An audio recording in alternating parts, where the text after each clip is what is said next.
Good afternoon, President of the IPU. Good afternoon, colleagues. I come with a heavy heart from Nigeria, but first I'd like to apologize to Honorable Kafila Ogbara. I am not here to bring shame to our country. I'm here to seek help for the women of Nigeria. Again, my name is Senator Natasha Akpoti-Uduaghan. 5 days ago, on the 6th of March 2025, I was suspended. As a senator, I was suspended illegally because I submitted a petition of sexual harassment against the President of the Nigerian Senate, Senator Godswill Akpabio. I thought that by submitting the petition, he would recuse himself, and both of us will submit ourselves to the Committee on Ethics, Privileges and Public Petition for a fair and transparent investigation. But unfortunately, I was silenced and I was suspended. I was suspended for 6 months, amongst many other stringent conditions, such as taking away my security, taking away all the officials, vehicles, and other items that were handed over to me as a senator. My salaries will be cut off. I must not appear anywhere near the National Assembly. And for 6 months, I'm not to introduce myself or present myself as a senator locally in Nigeria or internationally. That means I'm here illegally. But I had no other place to go but to come here and speak to you women. Because this is a bigger picture. This is a bigger picture. It depicts the crisis of women political representation. My suspension is not just about me.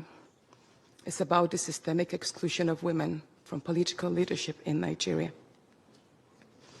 Women make up 3.6% of political offices, and in the Senate, it's just 2.8. We have 109 men, and only 4 of us are women.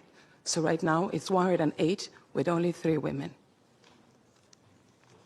This is a clear case of political victimization, punishment for speaking out against impunity, corruption, and gender-based violence. The United Nations Declaration 48/104 declares sexual harassment as a form of gender violence. The Senate's actions are an assault on democracy. I was elected by my constituents to represent them, yet a few powerful men have unilaterally decided to silence their voices by suspending me for 6 months. My call for an open and transparent investigation into harassment allegations have been met with hostility instead of accountability. If a female senator can be treated this way in the full view of the world, imagine what ordinary Nigerian women will go through every day in workplaces, in universities, and other aspects of our society. A culture of harassment and silencing must end. And this is not just a Nigerian issue. It is a global one. Women in politics, media, and businesses face threats, intimidation, and violence for simply demanding fairness. From sex for grades scandals in universities to harassment in workplaces and political spaces, Nigerian women have constantly been forced into silence. We need stronger legal protections and a zero culture tolerance for gender-based discrimination and intimidation.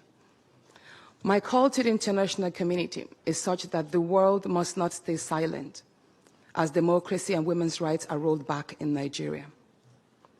I call on human rights organizations, women movements, and democratic institutions to hold the Nigerian Senate accountable.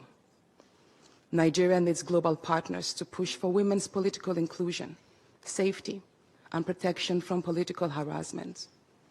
You may ask, what are my next steps? I will resist the political intimidation. In the past few days, a number of my colleagues, my male colleagues, have reached out to me and said, Natasha, all you need to do is apologize and retract your statements.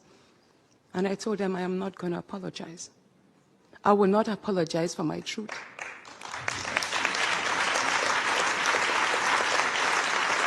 Thank you. Thank you. And I told them that I will stand the 6-month suspension, and the very first day I return, I will represent my petition on sexual harassment. And I will continue doing so until there is a fair and transparent investigation. I will fight, thank you. I will fight this injustice and continue to represent my constituents, whether the Senate wants to hear me or not. I will work with women's group, civil society, and legal teams to ensure that this unconstitutional suspension is squashed. This is bigger than me.